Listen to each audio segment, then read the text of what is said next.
हम लोगों के यहाँ एक सज्जन थे, अब तो खैर देहांत हो गया उनका।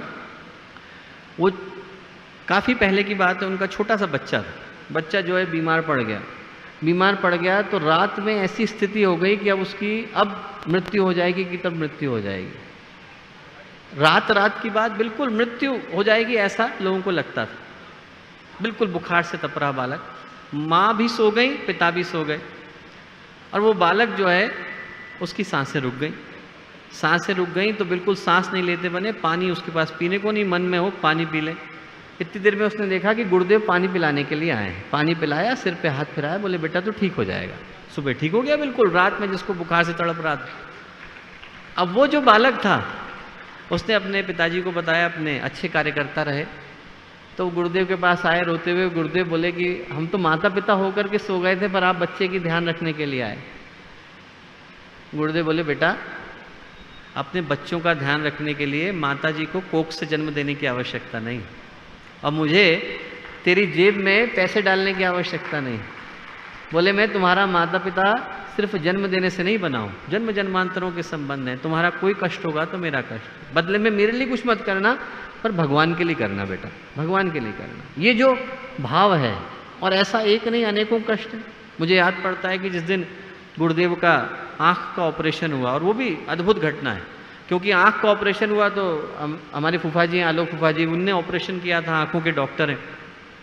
चश्मा देखने के लिए गए तो उनने चश्मा लगा करके गुरुदेव का देखा तो देखा आँख में तो फुल पावर है, आँख में फुल पावर है, कैटरेक्ट डेवलप हो गया था।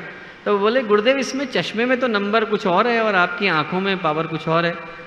तो गुरुदेव बोले बेटा ये तो कोई रख गया था इसलिए लगा लिया मैंने, इन आँखों से मैं लिखता नहीं हूँ, दूसरी आँखों से लिखता हूँ, तो जरूरत नहीं पड़ती चश्मे की। इन आँखों से नहीं लिखता हूँ, ये जो दिख रही है इनसे नहीं लिखता हूँ, दूसरी आँखों से लिखता हूँ, तो इस पर तो कोई कुछ भी रख दे फर्क नहीं पड़ता। तो आँख का ऑपरेशन हुआ और शाम को ऑपरेशन हुआ, सुबह 3 बजे से उठ करके गुरुदेव लेख लिखने लग गए। थोड़ा आँख में पानी आ रहा था, तो वंदनीय माता जी बोली गुरुदेव आप क्यों कष्ट ले रहे हैं, अब तो बच्चे आ गए, आप इनको लेख लेने के लिए बोल दिया करिए, आप क्यों अपने पे कष्ट ले रहे हैं।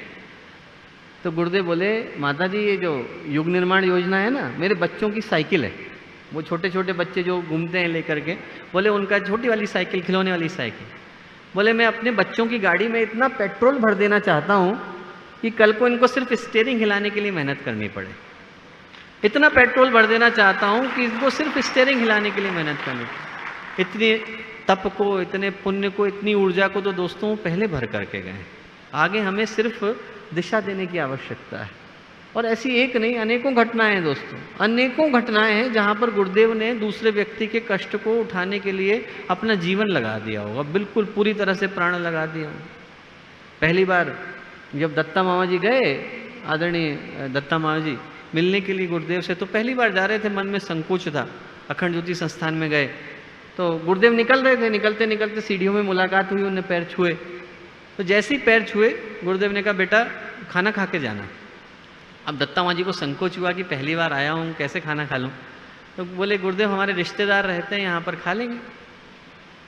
तो गुरुदेव बोले बेटा खाना घर पे खाया जाता है, रिश्तेदारों के नहीं खाया जाता। ये जो बात है दोस्तों, और ऐसा नहीं है कि गुरुदेव के पास उस समय वंदनीय माता जी को हमें याद है शांति कुंज बन गया 89 के बाद थोड़ा सा जो है विस्तार होना शुरू हुआ, नहीं तो उस समय तक में भी वंदनीय माता जी रात के 2:30 बजे कोई आता था तो खाना बनाने के लिए खुद बैठ जाया करती।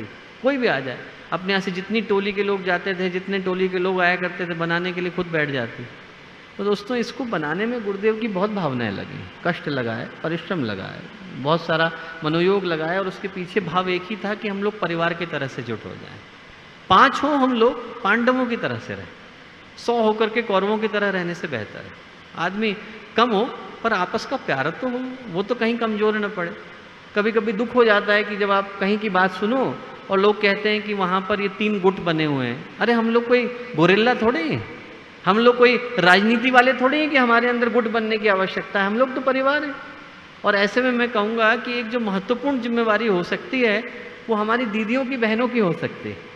यदि बहनों एक काम को ले लें कि हम लोगों के जहाँ जहाँ पर परिवार हैं उसको एकजुट करने का काम बहनों अपने हाथ में ले लें, क्योंकि जितने अच्छे से प्यार के साथ, एक दूसरे के साथ समर्पण के साथ, एक दूसरे के साथ बना करके कई कई बार आदमी जो है अपनी भावनाओं में बह करके कुछ ऐसा कर बैठता है कि वो नहीं चाहता और आपस में वैमनस्य पैदा हो जाता है।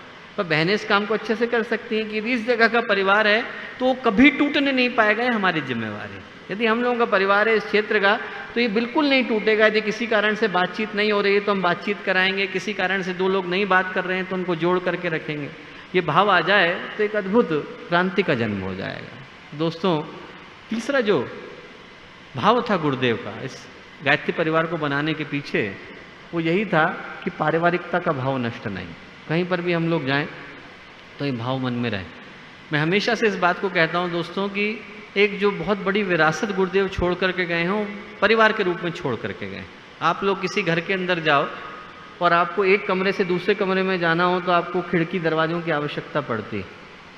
हम लोगों को रेलगाड़ियों की पड़ती है, हम लोगों को बस की पड़ती है, हम लोगों को हवाई जहाज़ की पड़ती है। क्योंकि आप शांतिकुंज से उठो और आप दिल्ली आओ तो लगता है गायत्री परिवार में बैठे हैं। दिल्ली से चलो आप जबलपुर आओ तो लगता है गायत्री परिवार में बैठे हैं। जबलपुर से आप निकलेंगे अंबिकापुर चले जाएंगे, लगता है गायत्री परिवार में बैठे हैं। कहीं चले जाएं ऐसा लगता है उसी शांतिकुंज के अंदर बैठे हैं। जो प्यार गुरुदेव छोड़ करके गए हैं वो अद्भुत छोड़ करके गए।